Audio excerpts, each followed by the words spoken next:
Jalan yang berputar. Amsterdam, Juni 1999. Tidak ada alasan untuk meninggalkan Amsterdam pada musim panas.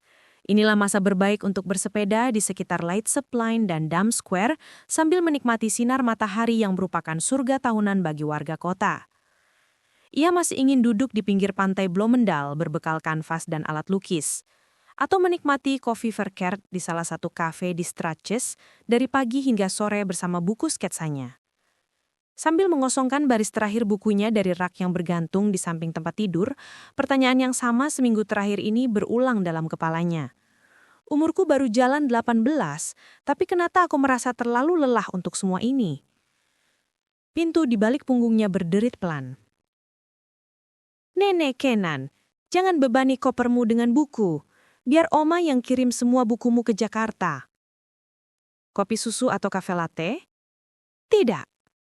Kenan tersenyum tipis, urung membereskan buku-buku tadi. Hatinya terusik. Oma mengatakan itu seolah-olah ia tak akan pernah kembali ke rumah ini. Ia tahu saat ini akan hadir tak terelakkan. Hanya keajaiban yang bisa membatalkannya. Kembali ke Indonesia. Bertahun-tahun Kenan berharap dan berdoa keajaiban itu akan datang. Keajaiban tak datang-datang. Hanya sesekali telepon dari mama yang memuji sketsa-sketsa yang ia kirim, tanpa ucapan tambahan yang mengiratkan kalau ia bisa terus tinggal di Amsterdam. Menemani Oma yang berjuang agar tidak digusur ke panti jompo karena dianggap terlalu tua untuk hidup sendiri.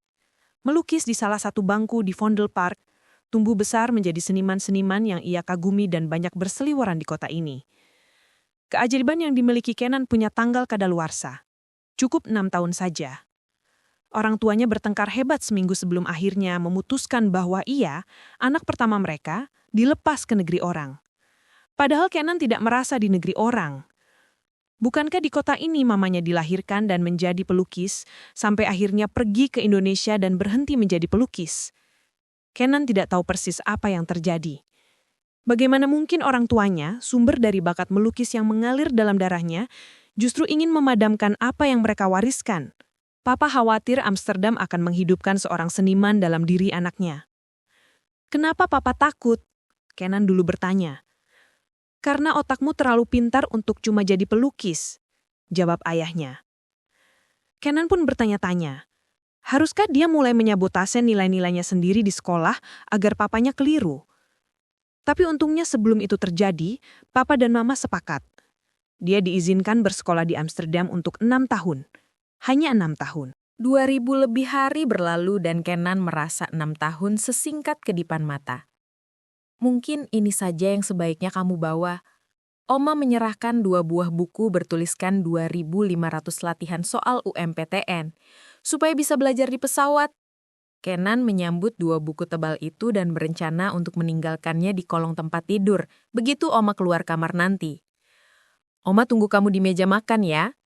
Perempuan tua itu berdiri, membereskan blus motif paisley-nya yang berkerut, mengencangkan jepit yang mencapit rambutnya yang sudah putih tapi masih lebat. Oma tersenyum. Keriput tidak menyusutkan kecantikan dari wajahnya. Oma sangat mirip Mama.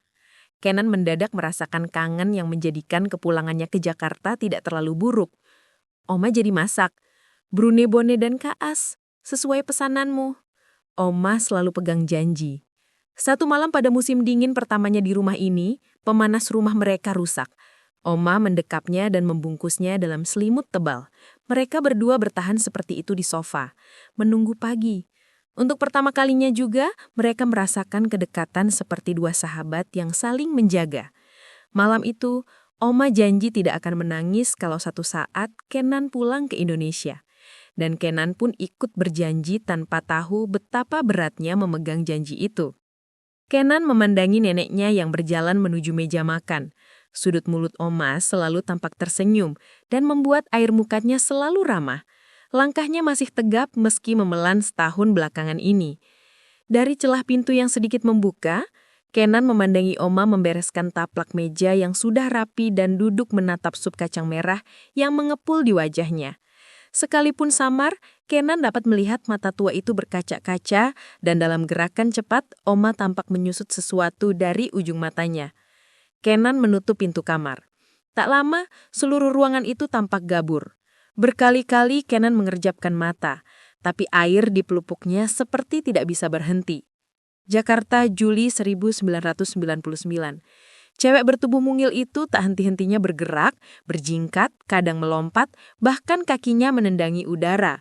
Padahal kegiatannya hanyalah mengemas buku ke dalam dus, tapi dia memutuskan untuk mengombinasikannya dengan berjoget. Kupingnya tersumbat earphone yang mengumandangkan musik new wave koleksi abangnya. Dia baru lulus SMA sebulan yang lalu, tapi selera musiknya sama dengan anak SML 15 tahun yang lalu. Semua orang selalu bilang, yang namanya Kugy itu luarannya doang up to date, tapi dalamannya out of date. Yang dikatai malah cuek, cenderung bangga. Kugy tetap bersikeras bahwa musik tahun 80, terkecuali fashionnya, sangat keren dan jenius. Karma, karma, karma, karma, chameleon, you come and go, you come and go. Kugy mengipas-ngipas sebuah buku sambil menandak-nandak. Dia berusaha keras tidak melihat cermin karena kelebatan bayangannya saja sudah membuat ia ingin terpingkal-pingkal. Jelek banget, decaknya, terkagum-kagum sendiri. Dari luar, adik perempuannya, Kesha mengetuk-ngetuk pintu. Setelah semenit tidak ada hasil, Kesha yang tidak sabar mulai menggedor-gedor. Kugy woi, ada telepon tuh. Ada suara dewasa berceletuk pelan dari belakang. Kak Kugy, terdengar penekanan pada kata kak. Masalahnya, kelakuan kakak perempuannya satu itu kurang layak untuk menyandang titel kakak. Pintu penuh stiker di hadapan Kesha membuka. Kugy melongok dengan sebelah earphone-nya menjuntai.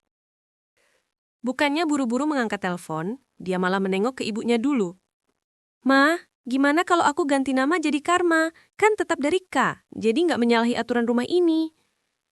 Kesha ikut menengok ke ibunya dengan tatapan putus asa. Tuh kan, Ma, dia aneh banget kan? Ibunya hanya mengangkat bahu sambil terus membaca. Punya anak 5 saja manggilnya suka ketukar-tukar, apalagi ada yang mau ganti nama. Malas nanti saja kalau mama sudah tua, sudah pikun, jadi nggak ngaruh. Mau Karma kek, mau Karno, terserah. Kesha dibuat melongo. Dia mulai menyadari dari mana keanehan Kugy itu berasal. Dengan logat British yang dibuat-buat, Kugy menjawab telepon. Karma Chameleon speaking. Who is this? Ada beberapa detik kosong sampai terdengar jawaban dari ujung telepon. Gi, Noni nih. Emang lu sangka siapa yang nelpon? Ratu Inggris. Mendengar suara Noni, mata Kugy langsung berbinar. Noni adalah sahabatnya sejak kecil. Dialah orang yang paling menunggu-nunggu Kugy selesai berkemas supaya bisa langsung cabut ke Bandung. Noni juga orang yang paling repot, persis seperti panitia penyambutan di kampung yang mau kedatangan pejabat tinggi. Dia yang mencarikan tempat kos bagi Kugy, menyiapkan jemputan, bahkan menyusun daftar acara mereka selama seminggu pertama. Singkatnya, Noni adalah seksi sibuknya. Jadi kesini nggak? Entar kamar kos lu keburu gua lego ke orang lain.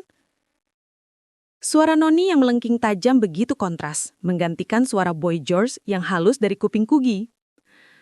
Santailah sedikit, Bu Noni. Legalisasi STTB ke sekolah aja gue belum sempat.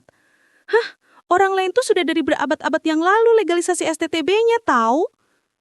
Itu jelas nggak mungkin. Yang namanya STTB baru ada waktu angkatan abang gue sekolah. Kapan mulai beres-beres, Gi? Buku-buku lu yang banyak banget itu dipaket ke Bandung aja. Nggak usah bawa sendiri. Bagasi mobilnya Eko kan kecil. Nanti nggak bakal muat. Lu bawa baju-baju aja ya. Tiket kereta api udah pesan belum? Lagi penuh loh. Ntar terpaksa beli di calo, sayang duit. Non, lu tuh lebih cerewet dari 3 nyokap gua dijadiin 1, serius. Minggu depan, pokoknya nggak mau tahu. Lu harus udah sampai di Bandung. Mobil Eko udah gua suruh masuk bengkel dulu, biar nggak mogok pas ngejemput lu ke stasiun. Abis itu kita langsung keliling buat belanja kebutuhan lu. Kamar lu udah gua sapu-sapu dari kemarin. Pokoknya tau beres deh. Tapi, lu juga lebih rajin dari 3 pembantu gue jadiin 1. Dasar anak gila, kurang ajar lagi. Iya, kurang ajar. Gimana sih gue? Payah banget. Noni tiba-tiba tertawa. Kok lu jadi marahin diri lu sendiri? Iya ya, Kugy ikut tertawa. Supaya menghemat energi lu, Non. Kan lu udah capek bantuin gue. Udah capek ngurusin si Eko dan Fuadnya yang adat melulu itu. Emang, kadang-kadang mendingan ngedet pakai sepeda kumbang daripada Fiat kuning itu. Lebih sering si Fuad mogok daripada si Komba kawin. Wah, parah banget dong. Mending kalau Fuad bisa beranak, minimal kalian bisa jadi peternak Fiat. Kugi tergelak-gelak. Komba dan Kombi adalah pasangan hamster peliharaan Noni dan pacarnya, Eko. Pasangan Komba dan Kombi ini tidak henti-hentinya beranak sampai-sampai Noni dan Eko sempat punya profesi baru, yakni pedagang hamster. Ya udah, minggu depan pokoknya gue tunggu di Bandung ya. Jangan lupa STTB, pesan tiket KA, packing, paketin buku-buku lu, payung lipat yang dulu lu pinjom, jaket jeans gua, masih di lu kan ya? Terus, Kugi menjauhkan gagang telepon sebentar dari kupingnya, menunggu sayup suara Noni selesai bicara sambil pindah-pindah saluran TV. Gi, udah dicatat semua? Gui? Kugi buru-buru menyambar telepon kembali. Siap, sampai ketemu minggu depan ya. Saat pembicaraan telepon itu usai, Kugi terkikik-kikik sendiri. Sahabat yang satu itu memang luar biasa. Keluarganya sendiri bahkan tidak usah repot mengurus ini itu ketika Kugi harus bersiap kuliah di Bandung. Noni membereskan hampir segala persiapan Kugi dengan baik dan sukarela. Dari mereka kecil memang selalu begitu. Orang-orang bilang Noni seperti mengasuh adik, padahal mereka seumuran. Noni yang anak tunggal dan Kugi yang dari keluarga besar adalah sahabat karib yang saling melengkapi sejak TK. Kedua ayah mereka sama-sama merintis karir di perusahaan yang sama, dan hubungan kedua keluarga itu terjalin akrab semenjak hari pertama mereka berjumpa. Seperti disengaja, kedua ayah mereka pun selalu ditugaskan berbarengan. Noni dan Kugi tumbuh besar bersama, selalu tinggal di kompleks perumahan yang sama, pindah dari satu kota ke kota lain hampir selalu bersamaan. Ujung Pandang, Balikpapan, Bontang, dan berakhir di Jakarta saat mereka kelas 1 SMP. Pada tahun itu, untuk pertama kalinya mereka berpisah. Ayah Noni yang duluan pensiun memilih tinggal di Subang untuk menghabiskan hari tuanya, dan Noni kemudian disekolahkan di Bandung. Sementara ayah Kugi tetap tinggal di Jakarta bersama keluarganya. Meski Noni selalu tampak lebih dewasa dan teratur ketimbang Kugi yang serampangan, sesungguhnya Kugi memiliki keteguhan yang tidak dimiliki Noni. Sejak kecil, Kugi tahu apa yang dimau, dan untuk hal yang ia suka, Kugi seolah-olah bertransformasi menjadi sosok yang sama sekali berbeda. Pilihannya mengambil jurusan sastra adalah buah dari cita-citanya yang ingin jadi penulis dongeng. Pilihannya kuliah di kota lain adalah buah dari khayalannya untuk hidup mandiri. Di luar dari perilakunya yang serba spontan, Kugi merencanakan dengan matang perjalanan hidupnya. Ia tahu alasan dibalik semua langkahnya dan benar-benar serius menangani impiannya. Dari SD, Kugi rajin menabung, dan semua hasil tabungannya dibelikan buku cerita anak-anak, dari mulai cergam stenselan sampai buku dongeng klasik yang mahal. Kemudian investasi itu ia putarkan lagi melalui usaha penyewaan, sampai bukunya terus bertambah banyak. Jadilah Kugi pemilik taman bacaan termuda di kompleksnya, sekaligus yang tergalak. Seperti predator di hutan rimba, ia memburu para penyawa nakal dengan sepeda mininya, hingga tersudut dan tidak ada cara lain agar berhenti dikejar-kejar selain mengembalikan buku. Kugi melakoni dengan tekun segala kegiatan yang ia anggap menunjang cita-citanya.